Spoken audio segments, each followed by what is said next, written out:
Haleluya, haleluya. Shalom blessed people. Kiranya berkat dan damai sejahtera Allah menjadi bagian kita sepanjang hari ini. Bersama saya Pendeta Theodorus dari channel Rumah Berkat, House of Blessing.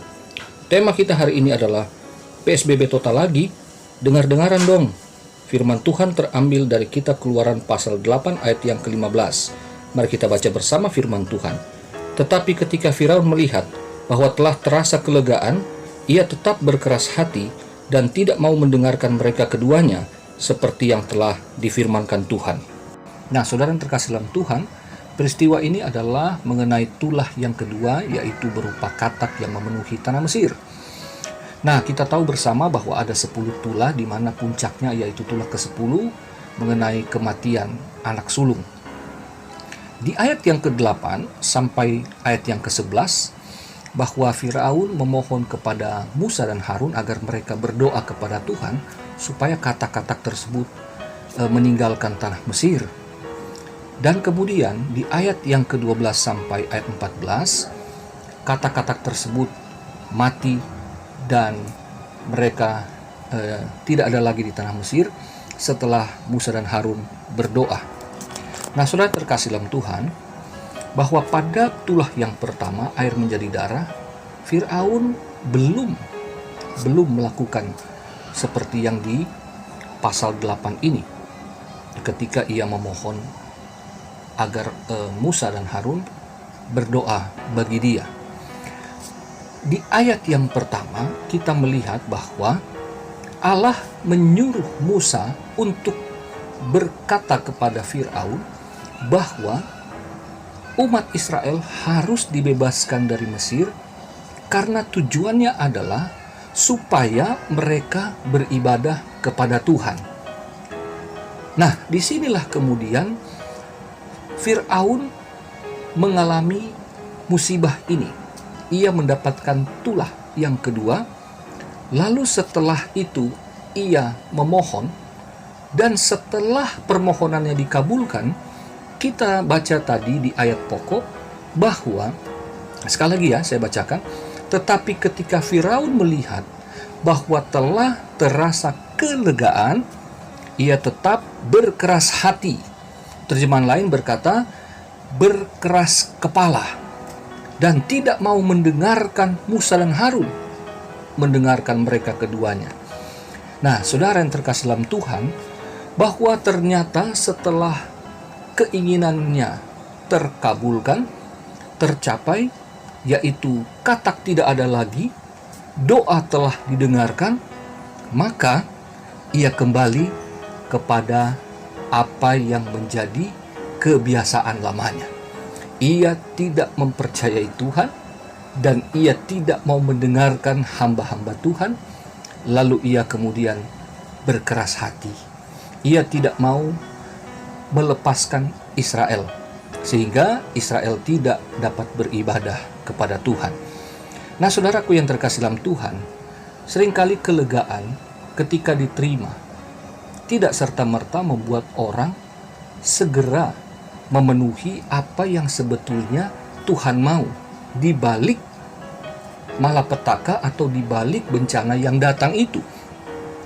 Karena terbukti kemudian bahwa Firaun tidak menyadari setelah ia merasa lega, ternyata masih ada 8 tulah lagi yang akan datang menyusul silih berganti, dan itu sangat menyusahkan satu bangsa, termasuk Firaun sendiri akhirnya kehilangan anak sulungnya.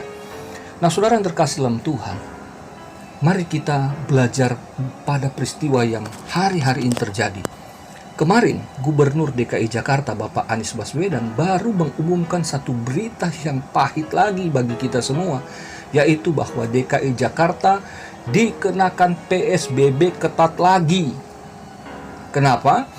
Karena telah terjadi peningkatan yang cukup signifikan, cukup tajam. Pandemi COVID-19 ini menjadi bagian daripada masalah yang terjadi di masyarakat di Jakarta hari-hari ini.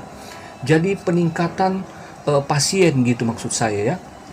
Jadi apa yang kemarin kita rasakan sebagai kelegaan, ternyata mulai tanggal 14 September besok, maka PSBB ketat lagi akan diterapkan di DKI Jakarta seperti ketika pertama kali pandemi ini melanda, dan harus kita semua stay at home ya, semuanya bekerja dari rumah juga, dan bahkan beribadah kembali di rumah melalui siaran online, saudara.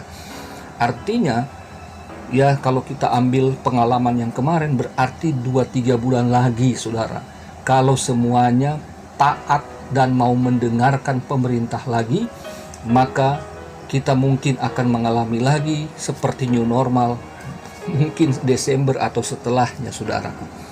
Nah, apa yang kita dengar ini adalah berita yang bagi kita sebetulnya nggak baik.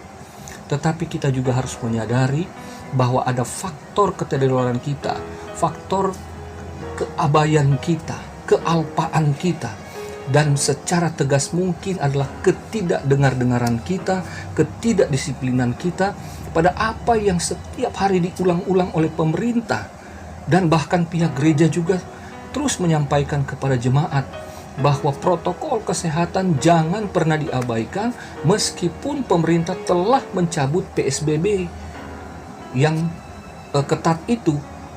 Kita dapat bekerja kembali, kita dapat beribadah tatap muka lagi, kita dapat mencari nafkah lagi, tetapi bukan berarti semua telah beres. Nah, seperti Firaun, saudara, mungkin kita hari-hari ini merasa lega, semuanya sudah beres, tanpa kita menyadari bahwa akan ada bencana susulan, akan ada peningkatan lagi seperti ini. Itu kenapa? Karena memang harus secara jujur banyak yang tidak dengar-dengaran kepada pemerintah. Ingat, saudara, pemerintah adalah hamba Allah yang harus juga kita dengarkan. Waktu ada PSBB ketat, kita dengar-dengaran. Lalu kelegaan terjadi yang disebut new normal. Kemudian kita tidak lagi mendengarkan kata pemerintah. Dan akibatnya sekarang PSBB lagi, artinya kita akan kembali ke masa sulit. Dan kita juga mungkin orang Kristen ambil bagian, sehingga pada akhirnya ujungnya adalah selain jemaat atau keluarga kita juga tidak dapat bekerja, maka kita harus ingat bahwa ibadah kepada Tuhan akan dimulai lagi secara online. Itu artinya kita kehilangan kesempatan lagi untuk bersatu beribadah dalam tatap muka seperti yang telah kita alami beberapa bulan ini. Saudaraku, mari dengan PSBB yang diterapkan secara ketat lagi, yuk kita dengar-dengaran lagi. Dan kalau 2-3 bulan ke depan semuanya kembali baik, mulai membaik lagi sampai ditemukannya antivirus, maka saudara ambil pelajaran. Jangan kembali keras kepala, jangan kembali tidak mau dengar-dengaran, tetapi apa yang pemerintah katakan, gereja akan menjadi perpanjangan tangannya. Saya gembala juga akan menyuarakan hal yang sama untuk kebaikan kita semua. Mari saudaraku, kita terus berdoa, tetapi jangan lupa kita harus juga berdisiplin, bukan hanya dalam doa, tetapi berdisiplin dalam protokol kesehatan. Kita mau semua cepat beres, bukan? Kita mau kembali normal, bukan? Dapat bekerja dan beribadah lagi, bukan?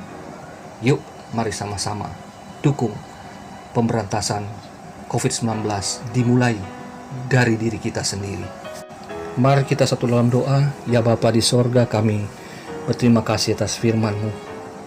Bapa, kalau PSBB ketat lagi akan diterapkan mulai Senin depan, tanggal 14 September, Tuhan, kalau kami umat Kristen ada ambil bagian di dalam ketidaktaatan, ketidakdengar-dengaran akan protokol kesehatan, ampuni kami Tuhan, karena kami telah menjadi bagian untuk memperlambat proses pemulihan, dan bahkan kami telah turut untuk membuat gereja tidak dapat beribadah kembali.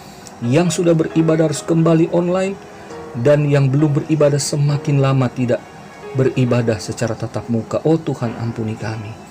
Kami mau belajar untuk taat dan setia kepadamu dan mau dengar-dengaran kepada pemerintah. Tuhan, tolong bangsa kami agar Tuhan para ilmuwan diberikan hikmat untuk segera menemukan antivirusnya Tuhan, agar semua dapat dibebaskan dari ancaman ini. Demikian gugus tugas dan para dokter tenaga medis, semuanya Tuhan karuniakan hikmat, kekuatan, kesehatan, sehingga mereka juga dapat bekerja dengan baik ketika ada terjadinya peningkatan kasus COVID-19 ini ya Tuhan.